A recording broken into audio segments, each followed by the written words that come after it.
안 보여서 저기 뒤에 우리 신정미 집사님, 신민환 집사님 어디? 저기 유아실 앞에 우리 오랜만에 우리 뭐라고 해야 되나요? 친정집에 우리 신정미, 신민환 집사님 오셨는데 이따가 이제 예배 끝나고 보실 텐데 셋째를 낳았어요. 신정미 집사님이. 누군지 모르시는 분, 아시는 분들은 보시면 참 굉장히 놀라실 거예요. 우리 준아 예쁜 딸을 셋째를 낳았어요. 그래서 오랜만에 우리 교회 또 방문을 했습니다.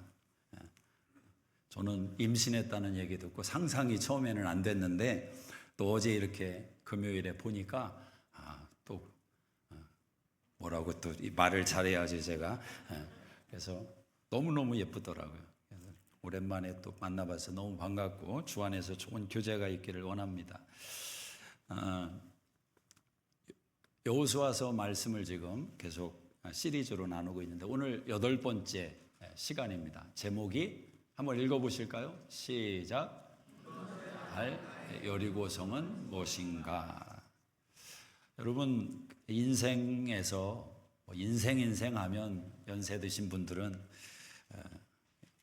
또 어떤 느낌이 다 저마다 다르실 텐데 누구나 다 인생 안에 끌어안고 살아가는 문제들이 있는 것을 보게 됩니다. 문제 없는 인생은 없는 것 같더라고요. 근데 아무리 노력하고 애써도 생각처럼 변하지 않는 어떤 문제 앞에 우리가 고민할 때가 참 많습니다. 같은 문제를 가지고 참 오래 기도했고 기도의 세월이 그런데 무색하리만큼 변화가 더딘 그런 문제들이 있습니다. 오랜 세월 노력하고 인내하고 기도를 했습니다. 근데 현실은 꽉 막힌 답답한 상황을 직면하게 됩니다. 생각만 해도 속이 체한 것처럼 답답한 그런 문제 말입니다. 특별히 관계성 속에서 가까운 사람과의 불편한 관계는 우리를 얼마나 힘들게 하겠습니까? 안 볼 수도 없고 같이 살아갈 수밖에 없는 현실에서 대화가 통하지 않는, 저 사람은 도대체 무슨 생각을 하고 살아가나 그런 답답함을 느끼는 관계성 말입니다. 내가 한 발 다가서면 두 발 멀어지는 듯한 관계성. 특별히 한쪽 사람이 예수를 믿고 다른 사람이 예수를 안 믿는 상황이라면 이런 관계성은 더 증폭되는 어려움을 불러옵니다. 관계성의 문제만큼이나 자기 안에 해결되지 못한 문제로 신음하는 사람들도 참 많습니다.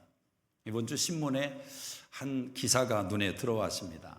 어떤 유명한 연예인이라고만 나왔더라고요. 이름은 안 밝히고 기획사도 운영하고 유명한 가수인데 도박 원정을 하다가 잡힌 겁니다. 그래서 큰 문제가 됐나 봅니다. 단위가 수십억 원의 돈을 탕진을 했다는 기록입니다. 어제 오늘의 이야기가 아니라 계속 그런 것이 반복되었었는데 기획사에서 그 돈을 선납하고 나중에 그걸 또 메꾸는 이런 과정을 많이 겪어왔다는 거죠. 그러니까 언젠가는 한번 무너질 수밖에 없는 상황으로 오다가 이제 무너지게 된 겁니다. 아마 그 문제가 그 사람의 인생의 발목을 잡는 결과를 몰고 올 것입니다. 아마 오랜 시간 동안 힘들고 배고픈 터널을 통과해야 할 겁니다. 얼마나 후회가 많겠습니까? 왜 그 문제를 해결하지 못했을까? 그런 후회 속에 남은 인생을 살 수도 있다라는 큰 문제를 우리가 생각할 수 있습니다. 이처럼 저마다 인생 가운데는 해결하지 않은 문제를 끌어안고 살아갑니다. 부모가 그 문제의 원인일 수도 있고 자녀일 수도 있고 배우자일 수도 있고 질병일 수도 있고 원수일 수도 있고 중독일 수도 있고 불안과 두려움의 마음일 수도 있고 사람마다 끌어안고 있는 쉽게 해결되지 않은 같은 문제로 계속 힘들고 계속 고통을 받는 문제가 있다라는 거죠. 이게 도대체 언제 무너질 것인가? 여러분 안에는 어떤 내용이 있는지 모르겠습니다. 자, 그런 문제들을 잠깐 한번 펼쳐놓고 한번 생각을 해본다면 그 문제가 해결되지 않은 진짜 이유가 뭘까? 진짜 이유가 뭘까? 우리의 바램과 간절함의 크기를 생각한다면 벌써 해결되고 남았을 겁니다. 근데 아직까지도 지속되고 있는 그 이유가 도대체 뭘까? 뜻밖에도 그 이유는 아무리 힘쓰고 애써도 꿈쩍이지 않는 견고함이 그 속에 담겨 있기 때문이다라는 겁니다. 견고함이 담겨 있다. 고린도후서 10장 4절 이하에 사도 바울이 이런 말씀을 주고 있습니다. 우리의 싸우는 무기는 육신에 속한 것이 아니요 오직 하나님 앞에서 견고한 진을 파하는 강력이라. 모든 이론을 파하며 하나님 아는 것을 대적하여 높아진 것을 파하고 모든 생각을 사로잡아 그리스도에게 복종하게 하니. 바울이 그런 표현을 썼습니다. 견고한 진이라는 건 어떤 내용을 담고 있냐면 하나님 앞에서 높아진 생각이 있다는 겁니다. 높아진 생각.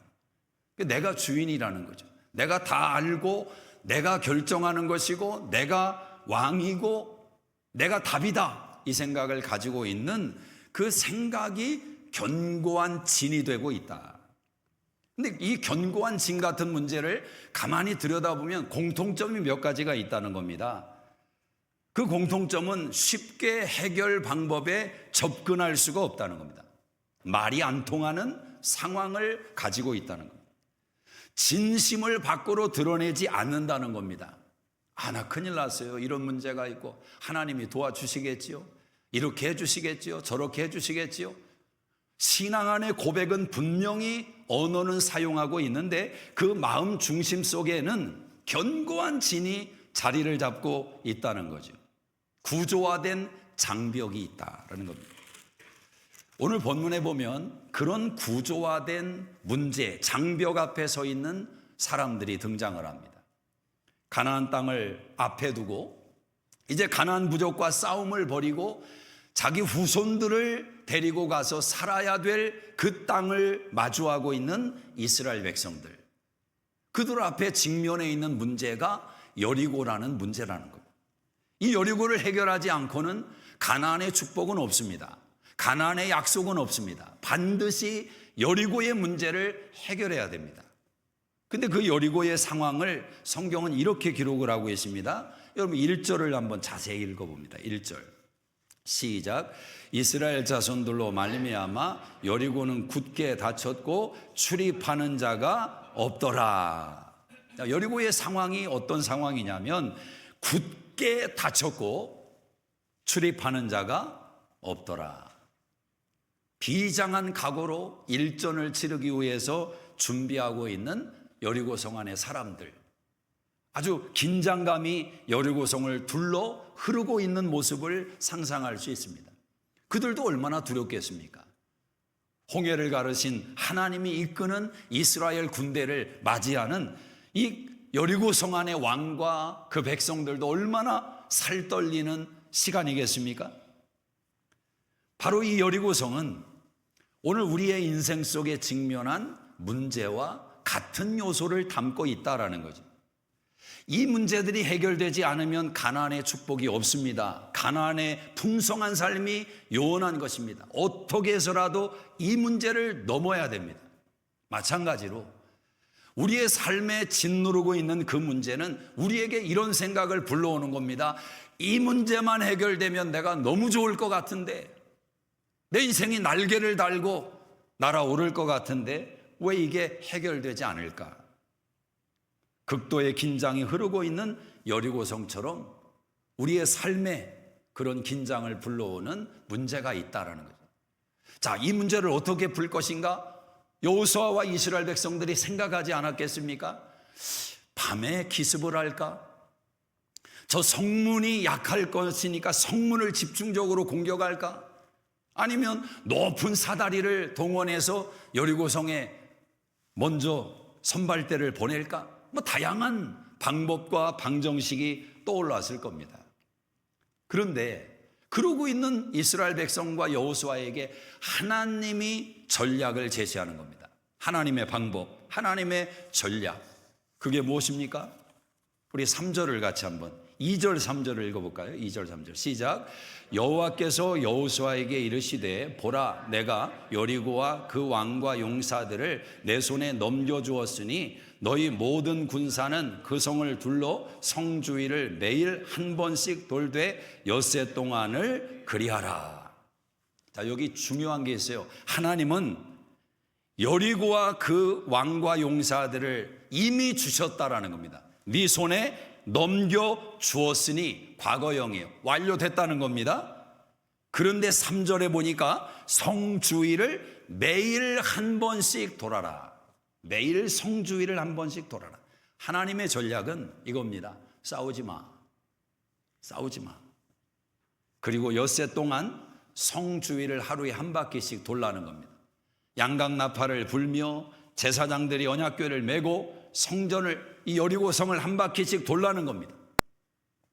여러분, 만약 여러분이 여호수아와 이스라엘 백성 입장이라면 이 하나님의 전략을 어떻게 하시겠습니까? 받아들일 수 있겠습니까? 때때로 우리 인생의 문제를 해결하기 위해서 답을 주시는 하나님의 방법이 우리의 상식과 우리의 이성과 정면으로 대치될 때가 많다는 것입니다. 여러분, 삶에 해결되지 않는 문제를 놓고 기도하지 않은 사람이 어디 있겠어요? 아니, 고민하지 않은 사람이 어디 있겠습니까? 나름대로 해결 방법을 동원하기 위해서 이 방법 저 방법 노력하지 않은 사람이 어디 있겠어요? 그게 질병의 문제라면, 그게 자녀의 문제라면, 관계성의 문제라면 나름대로 해결해 보려고 노력하지 않았겠습니까? 근데 하나님의 방법은 가만히 있어. 가만히 있어. 기다려. 그러면서 한 가지에 더 요구를 하시는데 그 다음번의 요구는 더 이상합니다. 우리 10절을 한번 읽어볼게요. 10절 시작.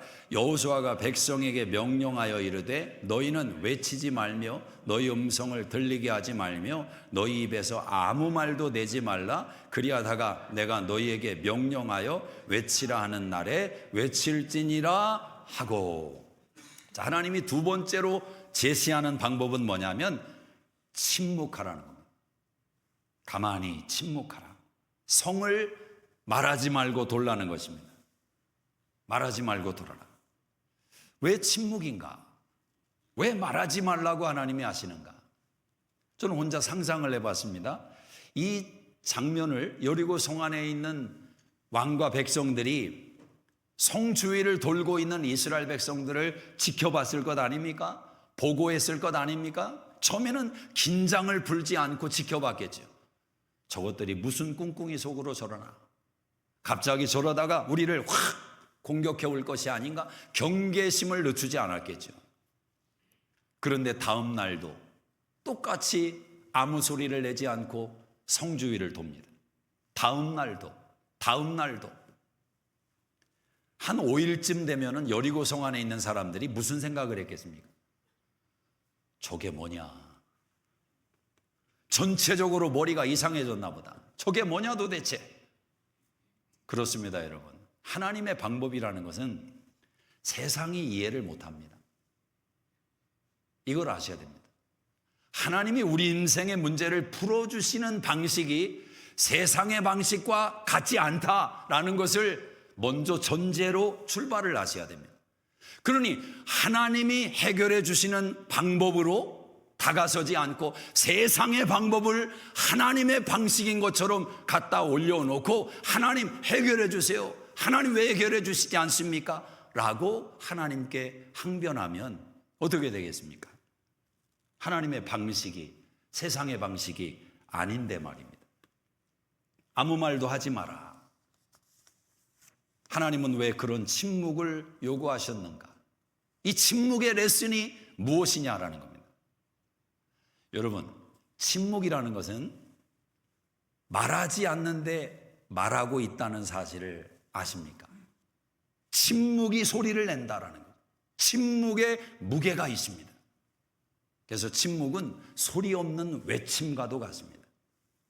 사람이 그렇습니다. 부정적으로 침묵하고 있으면 그 소리가 엄청 큰 겁니다. 부정적으로 침묵하고 있습니다. 흔히 말해서 삐졌다 이거죠. 삐졌다. 아내가 삐졌다. 침묵. 그 공포감을 아십니까? 5, 6월에 서리가 내리는 공포. 빨리 풀어줘야 돼요. 빨리. 고생합니다. 침묵이 소리를 가지고 있다니까요. 우리가 아는 하나님은 말씀하시는 분입니다. 하나님은 말씀을 좋아하세요. 히브리서 11장 1장 1절 이하에도 여러 선지자를 통해서 여러 방법으로 말씀하신 하나님께서 마지막 날에는 안 되겠다. 내 아들을 통해서 말해야 되겠다. 그게 예수님을 이 세상에 보내주신 겁니다. 예수님은 하나님의 말씀입니다. 태초에 말씀이 계시니라. 이 말씀이 하나님과 함께 계셨으니 이 말씀은 곧 하나님이시니라. 하나님이 얼마나 우리를 사랑하는지 보여주신 말씀이 예수님입니다. 내가 너희를 사랑한다. 이만큼 너희를 사랑한다. 그게 예수님입니다. 예수님은 하나님의 음성이었습니다. 하나님은 말씀을 좋아하시는 분이에요. 근데 때때로 하나님이 침묵을 선택하실 때가 있습니다. 우리는 다급한데 하나님은 답이 없습니다. 우리는 절박한데 하나님은 침묵을 선택하십니다. 그때 우리는 항변할 수밖에 없죠. 하나님 어디에 계십니까? 하나님 나를 아십니까? 도대체 언제 들어주실 겁니까? 하나님이 침묵하실 때, 그때 하나님은 사실 우리가 듣지 못했을 뿐이지 그 침묵 속에서 더 큰 소리를 말씀하고 계시다라는 겁니다. 여러분, 소리에 힘이 있지 않습니까? 소리는 마음을 빼앗는 힘이 있습니다. 사람은 소리에 의해 마음이 움직이는 것입니다. 인간이 타락한 것은 사실 듣지 말아야 될 소리를 들었기 때문에 타락한 것입니다. 아담과 하와가 뱀의 소리를 듣고 선악과를 따먹었습니다. 듣지 말아야 될 소리였습니다. 그 소리를 듣자 어떤 일이 벌어집니까? 듣고 싶었고 듣기를 원했던 소리가 더 이상 듣고 싶은 소리가 안 되더라는 겁니다. 아담아 아담아 네가 어디 있느냐? 동산에 하나님의 음성이 울려 퍼질 때 아담이 말합니다. 하나님, 내가 하나님이 무서워서 동산 나무 뒤에 숨었습니다. 아담은 하나님의 소리를 기다리던 사람입니다. 아담아 네가 어디 있느냐? 예 하나님, 제가 여기 있습니다. 그 소리는 달콤했고 그 소리는 정겨웠고 그 소리는 기다리는 소리였습니다. 그러나 듣지 말아야 될 소리를 들은 순간부터 그 소리가 안 들리는 겁니다. 그 소리가 두려운 겁니다. 그 소리가 불편한 겁니다. 여러분, 가만히 여러분의 삶의 자리를 한번 떠올려 보십시오.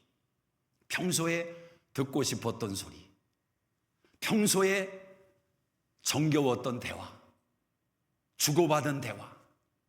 그런데 어느 순간 갑자기 그 소리가 가시처럼 느껴지고 껄끄럽게 느껴지고 불편하게 느껴지고, 그 이유가 어디 있는지 아세요?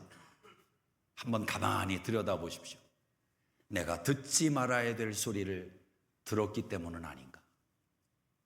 우리는 소리에 의해서 우리의 신앙과 인생이 결정돼 가고 있다는 것을 기억하셔야 됩니다. 들어야 될 소리를 듣지 않으면 듣지 말아야 될 소리가 크게 들려오기 때문에 그렇습니다. 그 소리에 인생이 끌려가는 것입니다.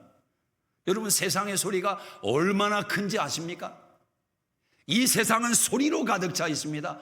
지구가 날마다 돌고 있는 소리가, 만약 그 소리를 우리의 귀로 듣는다면 인간의 귀는 그 순간 다 귀머거리가 됩니다. 망가져 버립니다. 어마어마한 소리가 온 세상을 가득 채우고 있습니다. 그 속에 하나님의 소리가 있고 사단의 소리가 있고 긍정의 소리가 있고 믿음의 소리가 있고 부정의 소리가 있고 원망의 소리가 있고. 가만히 보니까 그렇더라고요. 민수기 14장을 봐도 부정의 소리가 긍정의 소리보다 7배는 파워가 있습니다. 우리 다니엘 성품학교 이번 학교 주제가 긍정이더라고요. 긍정. 여러분, 개인적으로 여러분이 긍정의 말을 가정에서 많이 하시기를 바랍니다. 여러분의 자녀들이 복되기를 원한다면, 여러분의 가정이 따뜻한 하나님의 온기가 가득한 믿음의 가정 되기를 원한다면 긍정의 소리를 여러분의 가정에 채우시기를 바랍니다. 아멘이 저것이야. 진짜 중요한 거예요, 여러분. 자녀 위해서 고생하고 잠 못 자고 돈 벌어서 나는 안 쓰고 다 자녀 뒷바라지 해놨는데 이게 뭐냐? 거기에 답이 있는 게 아니라 어떤 온도를 만드느냐도 너무너무 중요한 거예요. 어떤 소리를 들려줬느냐, 어떤 소리가 자녀의 귀에 울려 퍼졌느냐. 하나님은 이스라엘 백성에게 침묵을 요구하십니다. 6일 동안 아무 말도 하지 말라는 거예요. 근데 여러분, 이스라엘 백성들이 첫날은 아무 생각 없이 돌았겠죠. 하나님 말씀에 순종해서. 둘째 날은 어땠을까요? 셋째 날은, 넷째 날은 점점 그들 안에서 소리가 나지 않았겠습니까? 그들이 점점 그 명령을 내리신 하나님의 소리를 듣지 않았겠습니까? 깨달음은 언제 생기느냐? 내 소리가 작아질 때 깨달음이 생기는 겁니다. 하나님의 음성은 언제 선명하게 들리느냐? 내 소리가 작아질 때 하나님의 소리가 크게 들려오는 것입니다. 침묵 속에 들려지는 하나님의 소리는 이스라엘 백성들의 마음에 닿는 소리입니다.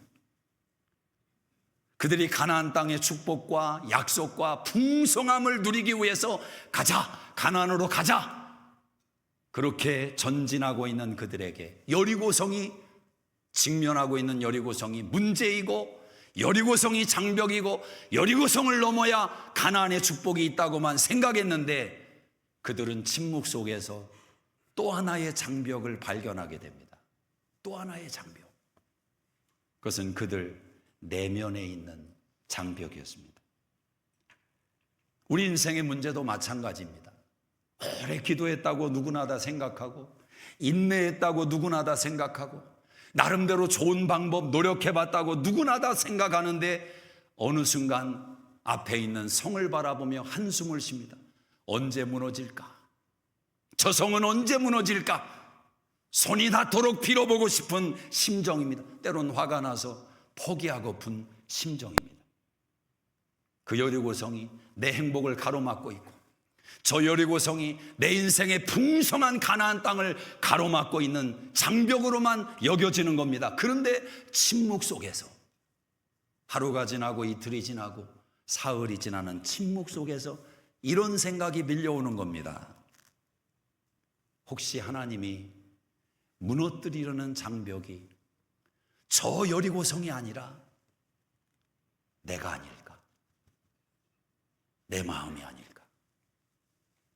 내 자존심이 아닐까? 자신 안에 견고한 진으로 자리 잡고 있는 불신과 원망과 두려움의 영을 보는 겁니다. 애굽과 광야의 불순종과 원망의 마음이 뿌리 깊이 내려있는 자신들을 보는 겁니다. 그동안은 저 여리고성이 내 행복을 가로막는 장애물로만 생각했습니다. 저것만 없으면 행복할 텐데, 저 문제만 풀어지면 내 인생이 찬란할 텐데, 그 문제를 그렇게만 바라봤습니다. 그런데 그 문제를 통해서 일하시는 하나님을 생각하지를 못했던 것입니다. 그 문제 속에서 여리고성을 통해서 말씀하시는 하나님의 소리를 듣지 못했던 것입니다. 아, 여리고성은 밖에만 있는 게 아니었구나. 여리고성은 밖에만 있는 게 아니었구나. 저는 이 싸움이 여리고성 전투의 핵심이라고 봅니다. 여리고성은 하나님이 무너뜨리십니다. 우리 인생의 여리고성은 하나님이 무너뜨리십니다. 왜요? 하나님이 그렇게 말씀하셨습니다. 여리고성에 들어가기도 전에 2절에 말씀하지 않습니까? 내가 내 손에 넘겨주었느니라. 이미 다 해결했다는 것입니다. 하나님께서 이미 여리고성을 주시고 말씀하는 겁니다. 그럼 문제는 뭐냐? 우리 안에 있는 여리고성. 눈앞에 보이는 여리고성은 때가 되면 무너진다는 겁니다. 어떻게 무너집니까? 소리에 무너진다. 소리에. 20절을 한번 읽어보세요. 20절 큰 소리로 한번 읽어봅시다. 여러분의 여리고가 무너지듯이. 시작.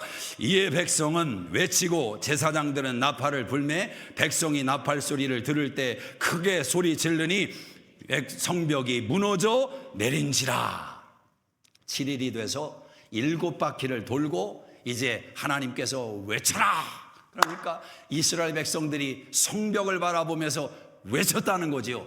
그때 어떻게 외쳤을까? 꼭 이렇게 외쳤겠지요. 주여. 주여. 저는 주여 기도가 여기서 파생됐다고 생각을 합니다. 여러분의 주여 기도에 어떤 일이 벌어지는지 아세요?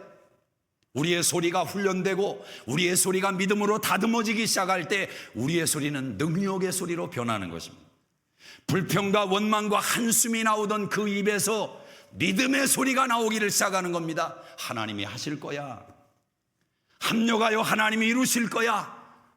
눈에 보이는 것은 없고 손에 잡히는 건 없습니다. 그런데 이미 하나님이 내 안의 성을 허무시고 난 후에 우리의 입술은, 소리치는 입술은 변하고 마는 것입니다. 하나님께서 여러분 인생을 가로막은 여리고성을 무너뜨릴 줄로 믿습니다. 그게 질병이든 고통이든 한숨이든 상처든 사람이든 하나님께서 무너뜨릴 줄로 믿습니다. 하나님의 때가 되면 하나님이 소리치게 하십니다. 선포하게 하십니다. 여기 중요한 문제가 있죠. 그 전에 해결할 것은 우리 안에 있는 여리고성이다. 자, 근데 하나님께서 이스라엘 백성들 안에 있는 여리고성을 어떻게 무너뜨리냐라는 겁니다. 보이지 않는데, 보이지 않는 그 여리고성을 똑같이 가지고 있는 이스라엘 백성의 여리고성을 어떻게 무너뜨리냐는 거죠. 오늘 하나님께서 여러분의 인생의 문제를 하나님이 무너뜨리셨습니다. 이미 약속하십니다. 그러면 그 문제가 아직 해결되지 않은 시점에 우리의 여리고성을 하나님이 먼저 무너뜨릴 것 아니겠습니까? 어떻게 무너뜨리냐라는 거예요. 우리의 여리고성을 하나님은 어떻게 무너뜨리냐라는 것입니다. 자, 17절을 한번 읽어보세요. 17절 같이 한번 읽습니다. 시작. 16절부터 읽습니다. 시작. 7번째 제사장들이 나팔을 불 때에 여호수아가 백성에게 이르되 외치라. 여호와께서 너희에게 이 성을 주셨느니라. 이 성과 그 가운데 있는 모든 것은 여호와께 온전히 바치되 기생 라합과 그 집에 동거하는 자는 모두 살려주라. 이는 우리가 보낸 사자들을 그가 숨겨주었음이라. 너희는 온전히 바치고 그 바친 것 중에서 어떤 것이든지 취하여 너희가 이스라엘 친용으로 바치는 것이 되게 하여 고통을 당하게 되지 아니하도록 오직 너희는 그 바친 물건에 손대지 말라. 오늘 이 말씀을 꼭 기억하시길 바랍니다. 여러분 인생에 해결되지 않은 여리고성을 하나님은 무너뜨리십니다. 무너뜨렸다고 말씀을 하십니다. 이미 너희에게 주었느니라. 그런데 하나님께서 우리 안에 있는 여리고성을 어떻게 무너뜨리느냐? 바치라는 거예요. 바쳐라. 온전히 바쳐라. 그 땅을 아직 들어가지도 않았습니다. 그 땅에 들어갈 겁니다. 그러니까 하나님이 말씀하는 거죠. 여리고 성 안에 모든 것은 너희 것이 된다. 그들이 가지고 있던 옷도 장식품도 금은보화도 음식도 다 너희 것이 된다. 너희는 그것을 하나도 취하지 말고 온전히 바쳐라. 온전히 바쳐라. 하나님께 바친다는 것을 그대로 표현하면 사람은 다 죽이라는 말입니다. 우리가 성경을 구약의 말씀을 윤리 도덕적으로 읽으면 해석이 안 되는 겁니다. 성경은 그런 책이 아닙니다. 자, 하나님께 바친다는 것이 얼마나 무서운 것인지 동시에 얼마나 주도 면밀한 요구인지를 아셔야 됩니다. 그 성의 모든 사람을 죽이는데 누구를 남겨놓느냐? 17절에 기생 라합과 그 집에 동거하는 자는 모두 살려주라. 왜 그들은 살려줍니까? 그들은 왜 하나님께 바치면 안 됩니까? 이미 그들은 자신들이 하나님께 바쳤기 때문에 그렇습니다. 라합이 정탐꾼을 숨겨주었습니다. 너의 하나님이 홍해를 가르셨다는 말을 듣고 우리가 두려워 떨고 있다. 우리 마음이 녹아내렸다. 그분은 상처나지의 하나님이시다. 라합은 이미 하나님께 자신의 마음을 드린 사람이에요. 자기의 마음이 무너진 사람이에요. 그는 사는 것입니다. 그러나 그 나머지의 모든 사람 하나님이 다 심판하신다는 거예요. 그리고 이스라엘 백성들이 그 여리고 성 안에 있는 어떤 내용물도 취하지 못하게 하신 겁니다. 다 바쳐라. 왜 바치라고 하셨겠습니까? 아니, 이 성을 주신다고 한 분이 하나님이신데 준다고 한 죄는 언제고 왜 빼앗는 것입니까? 그럼 주지를 말지. 왜 주고 뺏는 겁니까? 제일 기분 나쁜 게 그거 아니에요? 줬다가 뺏는 거. 하나님이 그렇게 하고 계십니다. 왜 하나님이 이러실까? 여러분, 가나안의 삶은 풍성한 삶입니다. 가나안의 삶은 약속의 삶입니다. 가나안의 삶이 광야의 삶과 결정적인 차이가 있습니다. 결정적인 차이. 그게 무엇입니까? 가나안은 소유가 주어지는 땅입니다. 소유가 주어진다는 말은 자유가 있다는 말입니다. 광야에서는 하나님이 때가 되면 만나를 주시고 메추라기를 주셨습니다. 불기둥과 구름기둥으로 인도하셨습니다. 근데 자유가 없어요. 선택이 없어요. 소유가 없어요. 그래서 그들은 같은 것을 반복하는 그 수준에 머물러 있는 것입니다. 잘하기가 어려워요. 그러나 가나안은 다르다 말입니다. 심으라는 겁니다. 하늘을 바라보라는 것입니다. 이른 비와 늦은 비로 너희를 먹이시고 입히시는 하나님을 의지하라는 겁니다. 들어와도 복을 받고 나가도 복을 받게 하시는 하나님을 의지하라는 것입니다. 가나안은 소유가 주어지는 곳이에요. 그런데 문제가 뭐냐? 그 소유가 우리를 망칠 수 있다는 겁니다. 그 소유는 집착을 불러옵니다. 소유는 만족하지 못하는 불안을 불러옵니다. 그래서 그 가나안 땅은 약속의 땅이고 축복의 땅이고 번영의 땅이지만 동시에 사망의 땅이 될 수 있다는 거예요. 하나님은 가나안 땅을 다 주기를 원하시는 분입니다. 그러나 이스라엘 백성들의 마음을 얻어내지 못하고 가나안을 들여보내면 그 땅은 복이 되지 않는다는 거예요. 그래서 처음 것을 바치라는 하나님의 요구가 여리고성에 어느 것도 취하지 마라. 그것은 내 것이다. 저는 가만히 보면 신앙생활을 믿음이 좋으냐 나쁘냐를 참 무엇으로 이해하고 규정할까? 사실 쉽지 않다고 생각합니다. 여러분, 믿음이 좋다는 게 과연 어떤 식으로 표현될 수 있겠습니까? 다양한 방식으로 표현될 수 있겠죠. 그러나 가나안의 삶이 우리 신앙의 모본이고 살아야 될 신앙의 땅이고 신앙의 형태라는 전제 속에서 광야가 우리가 살 곳이 아닙니다. 가나안이 우리가 살 곳이고 가나안이 우리의 신앙의 모습이고 모델입니다. 그러면 가장 하나님이 우리에게 원하시는 전제가 뭐냐? 우리의 마음을 하나님께 바치는 겁니다. 우리의 여리고성이 무너지고 하나님이 주인 되시는 그 고백으로 하나님 앞에 서는 겁니다. 그래서 하나님은 때때로 처음 것을 요구하는 겁니다. 처음 것을. 어찌 보면 우리 인생의 신앙의 문제도 그 해답이 이미 우리 안에 와 있습니다. 여러분이 지금 어떤 유의 문제와 여리고성을 직면하고 있는지 그건 다 다양합니다. 그러나 여러분, 그 문제들의 해답은 이미 여러분 안에 와 있습니다. 이 성을 너희에게 이미 주었느니라, 이 말씀처럼 해답은 이미 우리 안에 와 있습니다. 모든 인생의 문제의 출발이 어디에서 시작된 겁니까? 죄 아닙니까? 죄. 욕심이 잉태한 즉 죄를 낳고 죄가 장성한 즉 사망을 낳느니라.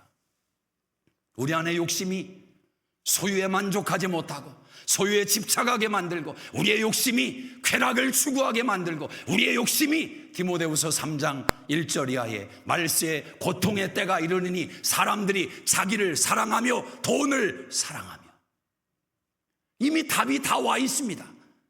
우리가 왜 고통스럽게 살아가야 되느냐? 저 여리고성만 해결되면, 저 문제만 해결되면, 그게 사람이고, 그게 돈의 문제고, 그게 질병이고, 어떤 내용인지 모양은 다양하고 방법은 다양해 보지만 해결 방법은 하나입니다. 내 욕심, 내 자아, 내 죄가 아직도 그 성을 견고하게 쌓고 있기 때문에 그런 겁니다. 탈무드에 이런 이야기가 있습니다. 어떤 한 농부가 염려에 찌들어서 랍비를 찾아왔습니다. 랍비님, 제 삶은 왜 이렇게 고달픈 것입니까? 집도 조그만해가지고 자식은 주렁주렁 달려있는데 아내는 또 왜 이렇게 악처 중에 악처입니까? 왜 제 인생은 이렇게 피곤합니까? 근데 랍비가 해답을 주기를, 자네 집에 염소 있는가? 예, 있습니다. 그 염소를 집 안으로 들여서 같이 생활을 하게. 랍비가 명령하니까 그대로 순종을 했습니다.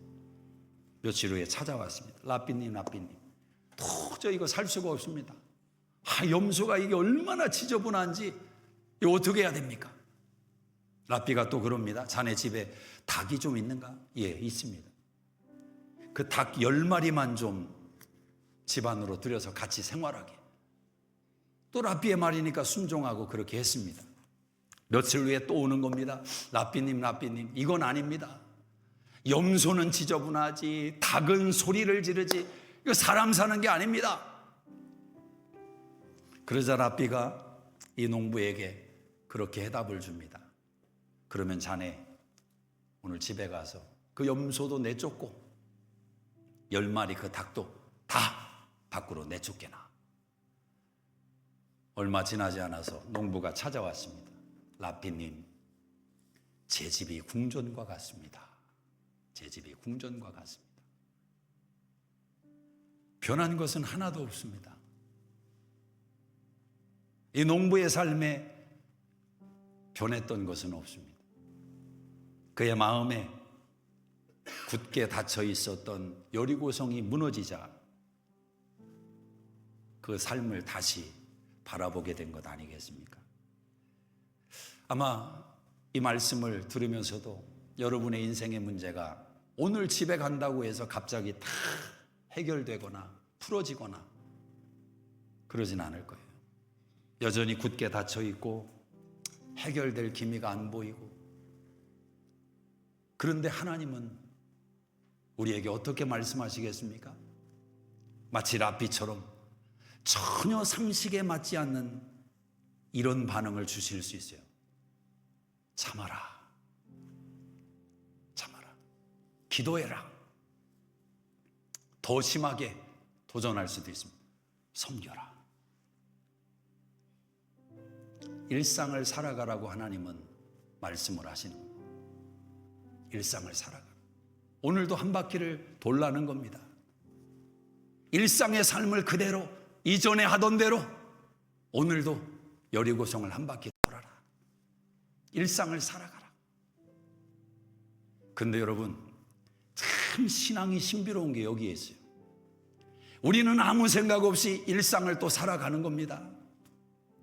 변하지 않는 현실, 변하지 않는 환경, 사람, 바라볼 때 힘든 부담되는 마음, 힘겨운 현실의 여건 다 그대로예요. 근데 일상을 살아가기를 시작하고 똑같이 아침부터 저녁까지 하루 일과를 보내는데 무슨 일이 벌어지느냐? 우리의 믿음의 발걸음이 그 일상과 함께 걷고 있는 것을 보게 되는 겁니다. 우리의 믿음이 걷고 있는 걸 보게 됩니다. 그러면서 그 믿음이 눈에 보이는 여리고성이 아니라 자기 안에 있는 여리고성을 보게 만들어 주는 겁니다. 하나님이 말씀을 뿌려주십니다. 말씀이 조금씩 들려오기를 시작합니다. 큐티하시는 분들은 큐티하다가 눈물도 납니다. 하나님 말씀이 나름대로 깨달아지는데 자기를 막 두드리는 방망이처럼 느껴집니다. 근데 어떤 일이 벌어지는지 아세요? 현실 앞에 있는 여리고성이 어제 내가 생각했던 여리고가 아니더라는 거예요. 내 안의 여리고성이 무너지면 어떤 현실의 여리고성도 하나님의 자녀들을 낙심시키지 못합니다. 절망시키지 못합니다. 그건 이미 무너진 것이기 때문에 그렇습니다. 이 성을 너희에게 주었느니라. 우리의 싸움은 내 안의 여리고성을 바라보는 것입니다. 기도하겠습니다. 자리에서 한번 일어나시겠습니다.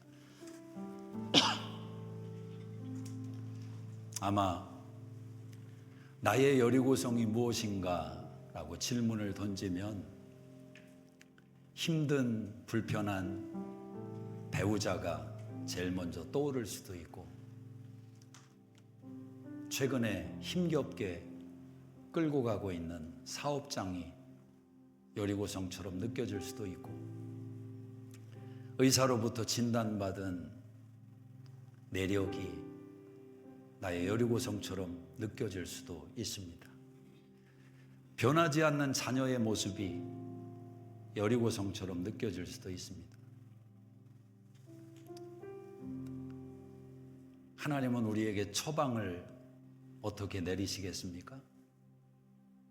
일상을 살라는 것입니다.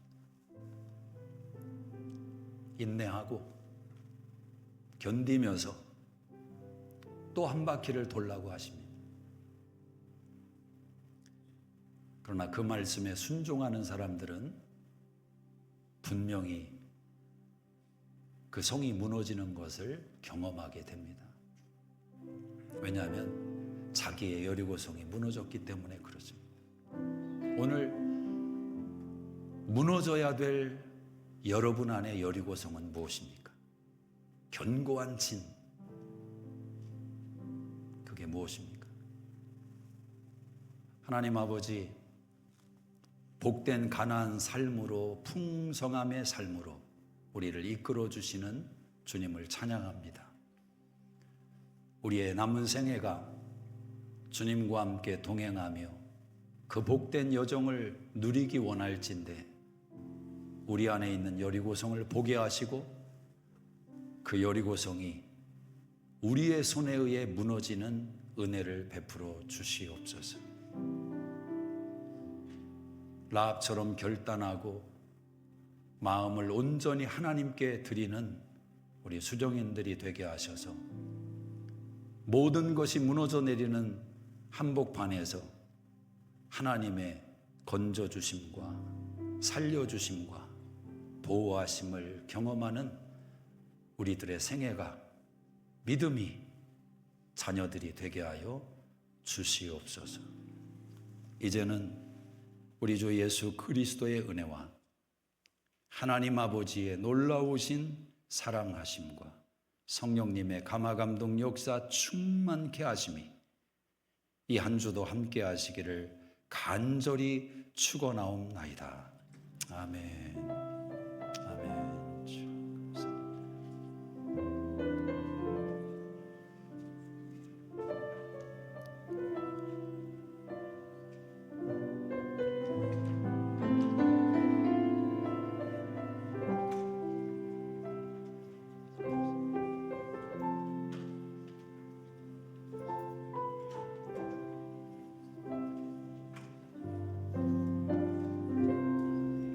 하나님께 영광의 박수가 들려드리겠습니다.